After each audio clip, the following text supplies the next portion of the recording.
OK, welcome along again. Let's get straight into it. We're going to start with Manchester United. The Sunday Times headlining that late win against Burnley on Saturday afternoon.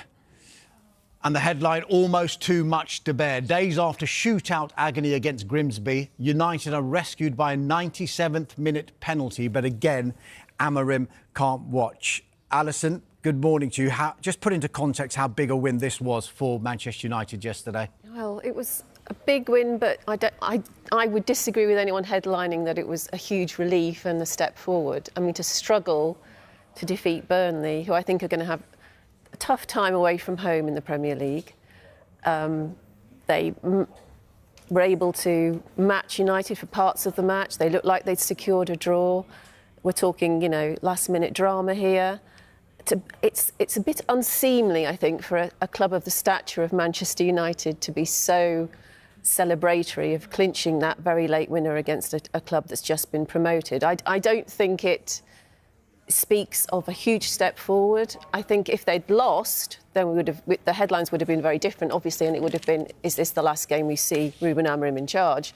But I wouldn't go so far as to say, oh, what a relief. Isn't life great now for Ruben Amorim at Manchester United? I think a lot of the mere fact that you get slated for your behaviour at a penalty shootout in the EFL Cup by being unable to watch the penalties and to do the same thing again in a Premier League game shows you're not listening to the mood music. You're not getting what's making people nervy and worried about you as manager of Manchester United.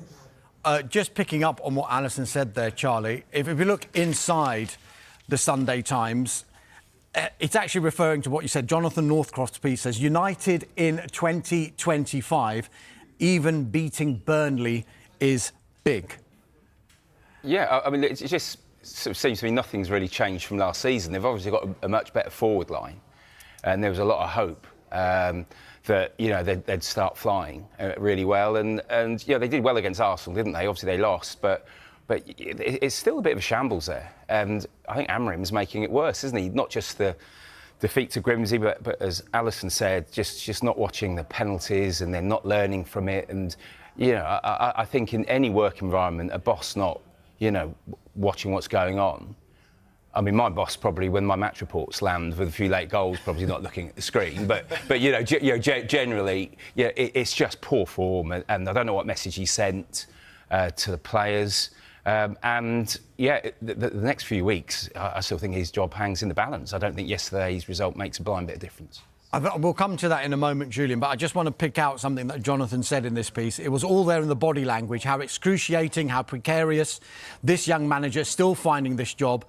Also, a million miles from Fergie, who would stand with the burning stare of his forever fixed on his players. But these are different times, and in these times, for United, even beating Burnley is big. Is that where Manchester United are right now? Yeah, I think so, and that's where Ruben Amorim is as well, and that's part of the problem. I don't think he's got the personality to lead this team, and this is it. It's Manchester United we're talking about here, and to be the manager of Manchester United, you need all those qualities to be the leader, to be strong when things are not doing well. You mentioned Ferguson, when things were not doing well, was still that leader. And yeah, he turned things around, took a bit of time. But Ruben Amorim is just not that guy. And I don't think this job is for everyone. And I don't think it's for him. But if the producer of this show stood in the corner of the room, and as we were talking, he had his head in his hands, we'd all think, oh, what are we doing wrong? Probably has.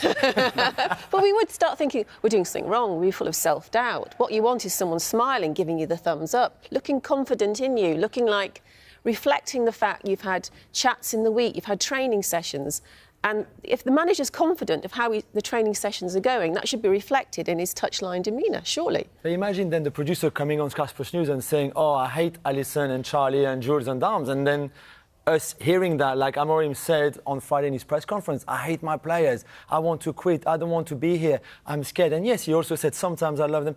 This is not how he should behave. Are we overreacting, maybe? If we look to the Sunday Mirror, because despite this win, there is still huge speculation over Ruben Amorim's future.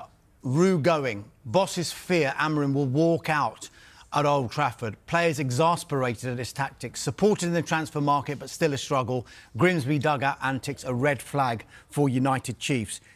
Do you think he will still be there? Because after that Grimsby game, he did actually say, yes, we've got to win on Saturday against Burnley, and then in the international break, we will sort things out. It was quite a cryptic message, and a lot of people were speculating what that actually means. Does it mean sorting it out with him not there?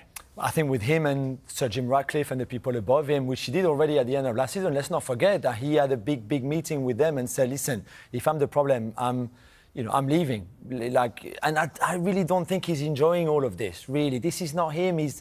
And it showed a bit of immaturity, I think, this press conference on Friday, not watching the penalties, being all the struggles. And yes, he's very emotional. He said that again after the win yesterday, but it's the immaturity that strikes me really here. And I think he's capable of not walking out, but saying to them, if you think I'm the problem here, if I can't find the solutions, fix this, then yeah, it's time to go each way. Yeah, I mean, I just don't see him lasting. And in terms of we'll sort things out in the international break. We've had the summer to do that, and it still looks a bit of a mess.